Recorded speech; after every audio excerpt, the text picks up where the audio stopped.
Bonjour ou bonsoir, peuple de Dieu.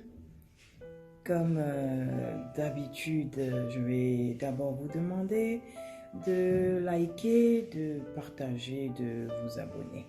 Je continue à insister sur l'abonnement et le partage. Alors aujourd'hui, j'ai envie de parler de la sincérité du chrétien qui s'attarde sur l'inutile. Vous savez, si aujourd'hui on se dit chrétien, on devrait pouvoir voir la puissance de Dieu, et à partir du moment où on a la compréhension de la puissance de Dieu, maintenant pouvoir appliquer les transformations nécessaires à notre vie. Et à partir de ce moment, être donc identifié comme un chrétien. Mais aujourd'hui, on n'arrive même pas à comprendre la puissance de Dieu. J'ai aimé il n'y a pas longtemps un ancien physicien ou philosophe et tout, devenu aujourd'hui pasteur, qui parlait de qui était Dieu en fait. Et je me suis demandé, est-ce que les chrétiens se rendent compte de qui est ce Dieu? Vous savez, Dieu, c'est pas, comment dire, c'est pas quelqu'un, c'est pas quelque chose. Dieu, c'est une puissance. Aujourd'hui, des gens disent créer des choses. Et ceux qui créent ces choses ne sont pas dans les choses qu'ils créent, ils sont hors de ces choses. Aujourd'hui, nous disons que ce Dieu qui est puissant nous a donc créés, donc il n'est pas spécialement en nous pour nous guider, mais il est hors de nous. Mais c'est lui qui a agencé les pièces nécessaires à notre démarche sur cette terre. Donc, à partir du moment où j'ai la compréhension de la puissance qui m'a créé, j'appelle cette puissance Dieu. Et quand je crée un appareil, en fait, je le crée, je peux l'améliorer, mais comment dire, il ne va pas changer de forme systématiquement pour prendre de l'ampleur. En fait, non, je vais présenter mal les choses. Au contraire, ce que nous créons peut changer de forme pour prendre une autre forme et être amélioré. Donc, ce que nous, les hommes, nous créons peut avoir une évolution. C'est-à-dire qu'on part du téléphone fixe vers le téléphone portable et une autre forme. Mais ce que Dieu a créé ne souffre pas d'évolution. L'arbre qu'il a créé, le manguier, restera toujours le manguier et donnera des mangues. La femme restera toujours avec des formes de femme et pourra enfanter. L'homme, non. Il n'y a pas d'évolution, de la théorie de l'évolution dans ce que Dieu a créé. Comprenez? Quand on arrive à comprendre tout ça, qu'on n'est pas né d'un Big Bang, on n'est pas né de connexion chimique et tout, mais qu'on est né de la volonté divine. Nous sommes une création de Dieu. À partir de ce moment, on se donnera plus de valeur. Vous voyez, Dieu, la Bible dans Genèse nous dit au commencement. C'est-à-dire qu'au départ, Dieu crée le temps. Le commencement, c'est le temps. Il crée le temps, le passé, le présent, le futur. Et ensuite, on nous dit qu'il va créer le ciel. Dieu, à ce moment, crée l'espace. Il crée la longueur, la largeur, la hauteur. Plus tard, il crée la terre. À partir de ce moment, il crée la matière. La matière qui est donc le solide, le liquide et le gaz. Vous voyez la puissance de Dieu. On a beau parler de Big Bang et tout ça, que rien ne vaut la puissance de Dieu. Parce que c'est bien beau de parler de Big Bang, donc d'une matière. Mais la matière, où va-t-on la mettre si il n'y a pas d'espace? Il a fallu que quelqu'un crée l'espace. Et si on a la matière et l'espace, où va-t-on les mettre si on n'a pas le temps? Il faut un temps pour placer ces choses-là. Donc vous voyez, quelle que soit la chimie qui a pu exister, il y a d'abord eu un Dieu qui a placé les choses. Et c'est pour ça que dans la Genèse, il commence par le départ. Il fallait créer un temps, un espace et la matière. Donc la matière dont on parle aujourd'hui, qui peut être la création de la terre, n'a existé que parce qu'il y avait un Dieu qui avait déjà créé le temps et l'espace. Parce que cette matière va venir s'incruster dans le temps et l'espace. Qu'elle s'appelle Big Bang, qu'elle s'appelle je ne sais pas quel atome, hydrogène, oxygène, dioxyde de carbone. Il a fallu que cette matière soit mise dans un temps, dans un espace. Donc, il y a un Dieu. Voyez, on est chrétien, mais on n'arrive pas à voir la puissance de Dieu. Alors quand quelqu'un vient et nous parle de crise, de famine et tout ça, aussitôt on commence à paniquer, à se remettre en question. Mais où il est? Mais où il est? Il est là. Il est là. Il a créé la matière, mais il n'est pas dans la matière. Ce qui arrive aujourd'hui, ce sont les conséquences de nos propres comportements. C'est nous qui détruisons l'environnement et qui permettons que des lieux soient plus arides que d'autres, ou alors nous nous installons au mauvais endroit. Aujourd'hui, la terre est en train de sécher. Aujourd'hui, on dénonce beaucoup de choses dues à la destruction de l'environnement causée par nous-mêmes. Alors les crises, les famines et tout sont la cause des hommes et non pas de Dieu. Alors si tu es chrétien, arrête de paniquer dès que quelqu'un vient t'exposer un problème de cette terre et remettre ton Dieu en question. Sinon, c'est que tu as encore des efforts à faire.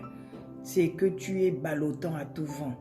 Il faut maintenant, je vous en prie, il faut maintenant des chrétiens forts, des chrétiens qui arrêtent de s'accuser mutuellement, mais qui ont compris la puissance de Dieu et qui essayent de répandre la résurrection du Christ sur la terre, afin de dire aux gens, aujourd'hui, repentez-vous, repentez-vous. Le temps de grâce, c'est maintenant. Repentez-vous, revenez sur vos pas. Nous avons trop péché, nous nous sommes laissés égarer. Nous avons pris le temps de nous battre mutuellement les uns les autres, de nous dénoncer mutuellement. Arrêtons tout cela. Oui, c'est vrai, nous devons dénoncer les faux. Mais nous savons aussi que la Bible nous dit qu'il y a des vrais. Essayons d'identifier les vrais et essayons donc de marcher avec Jésus-Christ de Nazareth maintenant. Matthieu 23, verset 2 nous dit, attendez que je prenne ce passage. Matthieu 23, verset 2 nous dit, les scribes et les pharisiens sont assis dans la chair de Moïse. Verset 3, faites donc et observez tout ce qu'ils vous disent, mais n'agissez pas selon leurs œuvres, car ils disent et ne font pas. Verset 4, ils lient des fardeaux pesants et les mettent sur les épaules des hommes, mais ils ne veulent pas les remuer du doigt. Vous voyez aujourd'hui, certains mettent sur nous des fardeaux, certains hommes de Dieu mettent sur nous des fardeaux tels, comment dire, les foulards, la prédication de la femme, on nous met des fardeaux. Mais la Bible, le Nouveau Testament nous dit de laisser ces fardeaux, que ce sont des hommes qui viennent nous les lier pour nous empêcher de fonctionner. Et ces hommes, on peut leur demander de remuer un peu, de baisser un peu les fardeaux, d'enlever un peu de charge sur nous qu'ils appellent brebis. Mais ils refusent, la Bible dit, ils refusent de bouger, même le doigt. Mais moi aujourd'hui je vous dis que cet être puissant qui est spirituel a une capacité d'agir sur la matière. Regardez, il a créé les émotions. Il a créé la mort, il a créé la haine, la mort, excusez-moi. Il a créé la haine, il a créé la jalousie, il a créé la colère, il a créé l'envie. En réalité, je ne dis même pas qu'il a créé l'amour. Il a créé les sentiments, quels qu'ils soient. Et en fait, toutes ces choses sont spirituelles, sont pas visibles. Mais on arrive à les voir sur la matière, sur notre corps. On voit les effets de l'amour sur quelqu'un. Vous voyez comment le spirituel peut donc agir sur la matière. J'espère qu'on se comprend. Comment le spirituel peut agir sur la matière. Comment donc Dieu peut agir sur nous. Donc choisissons d'aimer Dieu. Choisissons d'aimer Dieu. Parce qu'il agit sur nous. Il agit sur nous selon l'ouverture qu'on lui donne. Alors choisissons d'aimer celui qui nous a créés de manière à ce qu'il nous bénisse tout simplement, au lieu de nous battre mutuellement. Vous savez, comme je disais, ce passage en Matthieu 28, verset 17, quand ils le virent, ils se prosternèrent devant lui, mais quelques-uns eurent des doutes. Vous voyez, je ne vais pas prendre beaucoup de passages bibliques parce que je n'ai pas envie que le message soit long. Sinon, on peut lire Marc 16, verset 9 à 20. On peut lire Marc 15, verset 40 à 41 ou Matthieu 27, verset 55. Marc 15, verset 40 à 41 et Matthieu 27, verset 55. Les deux passages nous disent que quand Jésus allait à la croix, il y avait des femmes. Et que ces femmes, ce sont des femmes qui le servaient. Et qu'elles se déplaçaient avec Jésus depuis la Galilée. Il y avait donc à côté de Jésus des servantes de Dieu confirmées dans ces passages. Puis, quand on lira Marc 16, verset 9 à 20 ou Marc 28, verset 17, vous allez lire que quoi? Il y avait deux femmes, deux maris. Marie de Magdala avait été délivrée de 7 démons par Jésus et depuis elle s'était accrochée à lui. Au moment où Jésus meurt, il n'y a plus de disciples. Mais Marie de Magdala et l'autre Marie restent jusqu'à ce que Joseph d'Arimathée vienne récupérer le corps de Jésus, le mettre dans un linceul et l'emmener au sépulcre. Au sépulcre, seuls ces deux maris sont toujours là. Elles n'abandonnent pas, elles croient. Des servantes de Dieu qui croient en la parole de Dieu.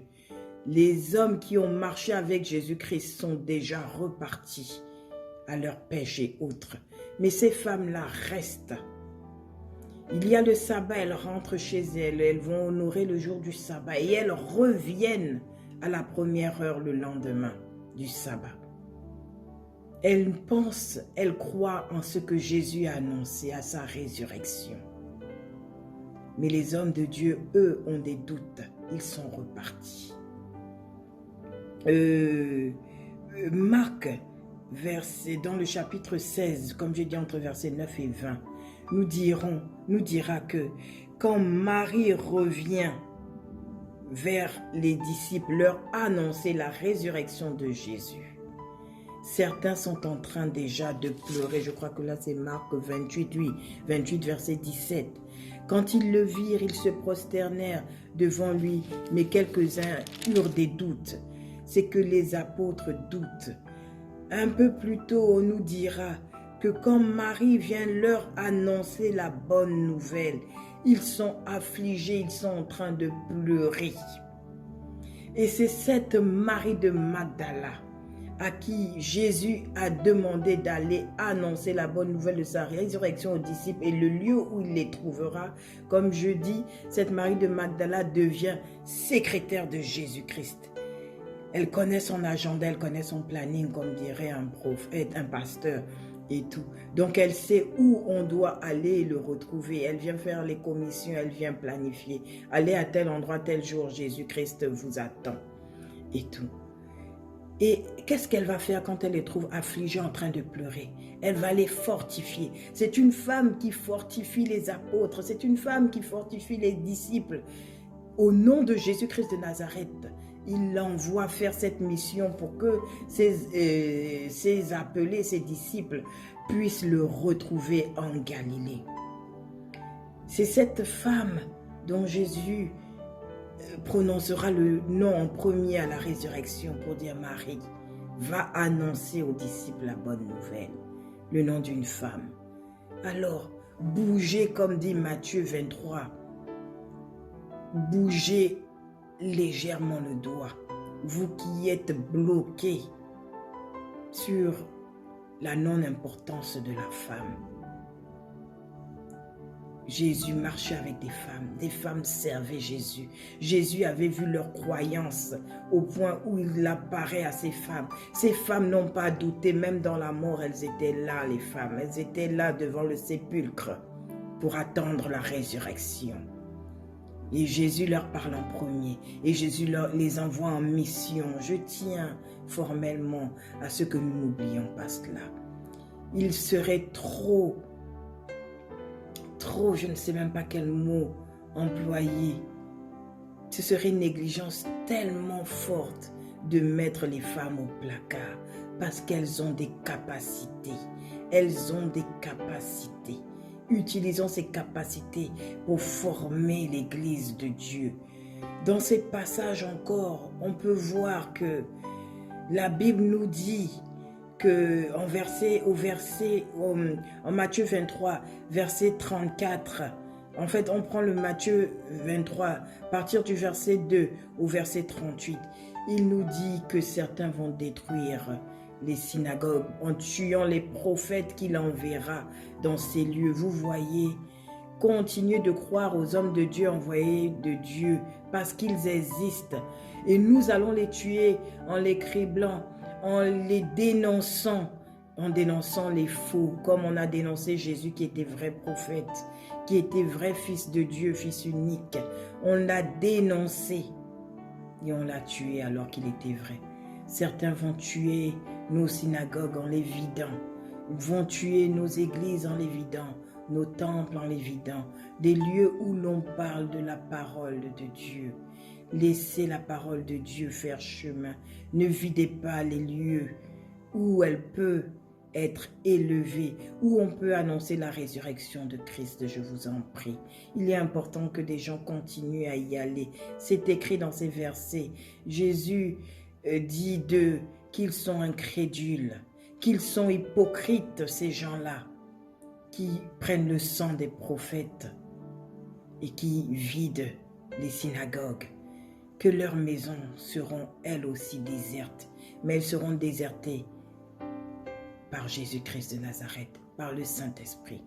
Revenez à lui, bougez, remuez vos doigts, abandonnez les zones de confort. Oui, on vous enseignait depuis des années telle chose ou telle autre chose, mais c'est possible qu'il y ait erreur. C'est possible que la femme puisse enseigner. C'est possible que le chrétien soit vrai, que le prophète soit vrai, que le pasteur soit vrai, que l'évangéliste, l'apôtre, le docteur soit vrai.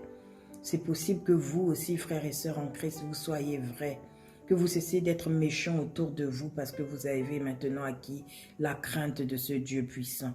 Il existe, il est puissant, il est spirituel, il n'est pas visible, mais il existe. Cessons de dire que nous sommes chrétiens, que nous croyons en Jésus-Christ de Nazareth, mais que nous ne manifestons rien. Pas d'amour pour les autres, considérant certains inférieurs à d'autres. Non, il y a des hiérarchies même dans la parole de Dieu, mais personne n'est au-dessus des autres et personne n'est en dessous. Nous sommes égaux vis-à-vis de Dieu. Nous sommes tous esprits de Dieu. Soyez glorifiés par la parole, soyez élevés spirituellement. Ayez la compréhension de la parole de Dieu et par là le renouvellement de l'intelligence et de l'esprit afin de pouvoir avancer et sortir de vos zones de confort. La parole de Dieu est limpide, mais l'homme a une âme tellement dure qu'elle soumet l'esprit. Laissez votre esprit être soumis, non pas à la chair, mais à la puissance divine. À être soumis à la puissance divine et non pas à la chair. Notre chair est ce que nous entendons. Notre langue nous tue. Vous voyez dans la Bible, les Juifs ont dit qu'ils prennent le sang de Jésus sur eux et que cela découle sur leur descendance jusqu'aujourd'hui. Vous voyez comment ça découle sur la descendance. Faisons attention à nos langues. Ne nous égarons point. Soyons des véritables chrétiens. Aimons jusqu'à nos nounous, nos ménagères, nos chauffeurs. Apprenons à aimer notre prochain comme nous-mêmes, au lieu de nous dénoncer et de nous faire mal. Je vous en prie, partagez cette vidéo. Abonnez-vous et priez pour moi. Que Dieu continue de m'enseigner, de me fortifier, afin que mes messages soient encore plus puissants. Parce que je sais qu'il veut faire quelque chose avec moi. Pour l'instant, je ne suis que dans l'exhortation. Mais si Dieu me permet de faire plus, je ferai plus. Soyez bénis, peuple de Dieu. Et que la gloire qui découle sur vous soit celle que Dieu lui-même fait découler sur vous. Que lui seul vous élève et non les hommes. Amen.